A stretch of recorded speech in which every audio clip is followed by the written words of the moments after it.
Prayer and evocation are among the oldest acts of magic. They form the bridge between the human and the divine, the finite and the infinite. Both are means of calling out, of making contact with the unseen, but they differ in tone, purpose, and depth of engagement. To understand them is to understand the art of relationship at the heart of occultism, how we address, invite, and align with the powers that weave the world. Prayer, in its most ancient sense, is not simply petition but participation. It is the act of aligning one's will and heart with the current of a divine or spiritual intelligence. In occult practice, prayer is often less about begging and more about attunement. It is a ritualized form of communion, entering resonance with the force being addressed. In Hermetic, theurgical, and pagan traditions, prayers are structured to elevate the mind from the mundane towards the numinous. The magician does not plead from weakness, but speaks as a conscious part of the cosmic order, one spark calling out to another. A well-constructed occult prayer tends to follow a recognizable rhythm. To start with, firstly, we have the invocation of the name. This is the act, or the act that begins by naming the power being addressed. Names are keys. They fix the mind upon the correct current. O Hecate, luminous queen of the crossroads. Second is titles and epithets. These define the nature of the force being called upon. Each epithet acts like a lens through which the energy is focused. Torch-bearing lady, mistress of the threshold, guardian of the restless dead. Thirdly, recollection of deeds or attributes. The magician reminds both themselves and the power of its dominion and virtues, invoking sympathy through recognition. You who guided Persephone through shadow, who hears the cries of the lost and the wise alike. And then we have the petition or offering. Only after proper acknowledgement does the request emerge. It may be a plea for aid, wisdom, protection, or empowerment, such as, "Come to me now, lend me your sight in darkness, that I may walk between worlds unharmed." This pattern is mirrored in such texts as the Orphic hymns and the PGM. It is a poetic formula that establishes harmony between the invoker and the invoked, a dialogue between microcosm and macrocosm. The magician's tone is reverent yet confident, as one addressing a respected ally rather than an unreachable deity. Prayer, in essence, is about connection and alignment.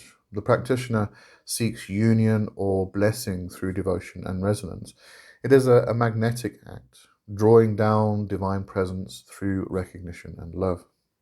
Evocation, by contrast, is a more formal and forceful operation. While prayer calls upward toward the divine, evocation calls outward, drawing spirits, daemons, or intelligences into defined space and presence. In ceremonial magic, evocation is the act of making manifest a being external to the magician, often within a consecrated boundary such as a triangle or mirror. The purpose of evocation is not devotion, but dialogue and cooperation. The magician does not necessarily seek union with the spirit, but interaction, guidance, revelation, or direct assistance in accomplishing a task. Where prayer softens the soul to receive the divine, evocation sharpens the will to command it. Yet, even in evocation, true command arises not from arrogance, but from authority, earned through purity of intention, knowledge of correspondences, and the inner alignment of one's own divine spark with the powers being called. The magician stands not as a tyrant, but as a mediator between worlds, speaking with the authority of the cosmic order itself. A classical structure of evocation might follow a similar framework to prayer, though adapted for magical control and manifestation. Therefore, a typical evocation, as we might find in a grimoire, would go something as follows. So we start off with the statement of identity and authority, where the magician declares their right to speak and act. I, who bear the sign of the sun and the seal of Mercury, call in the name of the Most High. Then we have naming and summoning. The spirit is addressed by name, seal, or attribute, establishing the specific current to be evoked. O Raphael, divine physician who governs the winds of the east and the healing of bodies. Then we're going to move on to recital of powers and dominion. The magician acknowledges the spirit's virtues, showing understanding and respect, such as you who command the airs and the green vitality of the earth, who bring health to the sick and clarity to the mind. And then we have command or request. The spirit is invited or compelled in some cases within the grimoires to appear, and the purpose of the evocation is stated clearly. Appear before me now in peace and obedience, and teach me the secrets of restoration and the renewal of life. It does tend to smack a bit difficult and badly for a lot of people, including myself. But anyway, we continue with the license to depart. Once the communication is complete, the magician respectfully releases the spirit. Go now in power and harmony. Return when I call, and peace be ever between us. This formality preserves balance. It defines boundaries, roles, and purpose. Where prayer opens the heart, evocation establishes a channel, a clear, structured interface between planes. Of course, how we go about the evocation itself, as I said, the typical grimoire approach is to often command, which I don't really like doing myself, but we find other ways. The distinction between prayer and evocation is primarily one of relationship. Prayer is vertical, evocation is horizontal. Prayer seeks union, evocation seeks manifestation. In prayer, the magician is the listener, in evocation, the speaker.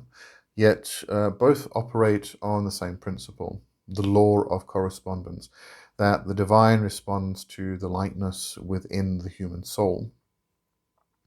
In many traditions, the two blend. A theurgist may begin an evocation with prayer, sanctifying the act through divine alignment before calling forth the intermediary spirit. Likewise, devotional prayers often contain elements of evocation, addressing the deity in vivid sensory language that brings their presence palpably near.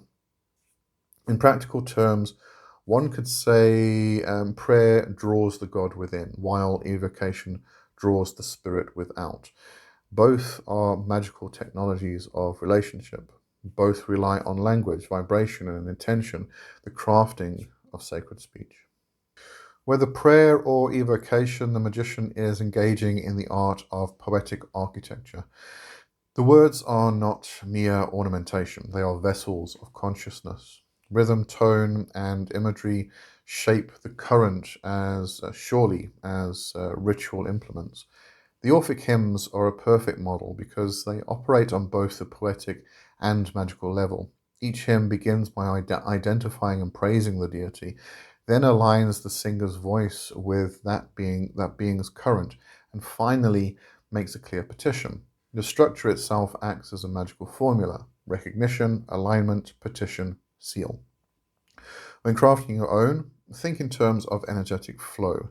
Begin by orienting the mind towards the being. Speak their names, attributes, spheres of power, colors, and symbols. Then bridge from description to connection. Evoke the feeling of their presence.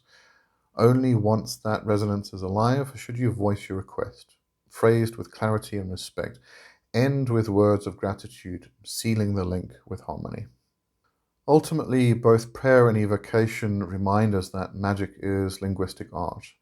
The spoken word, charged with will and feeling, becomes a bridge between worlds. Whether whispered in devotion or declared in command, the act is the same, the shaping of consciousness through sound, breath, and intention. The difference lies in direction of power.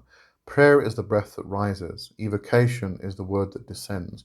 Together, they complete the cycle of divine communication, the inhale and exhale of the magician's dialogue with the unseen. Through both, we remember that to speak with the gods and spirits is not an act of superstition, but of participation in the living web of being. Every name uttered with awareness ripples across worlds, and every word of true intent becomes a thread in the great evocation of creation itself. Thanks for watching. Hope you enjoyed that, and I'll see you next time. Cheers for now. Bye-bye.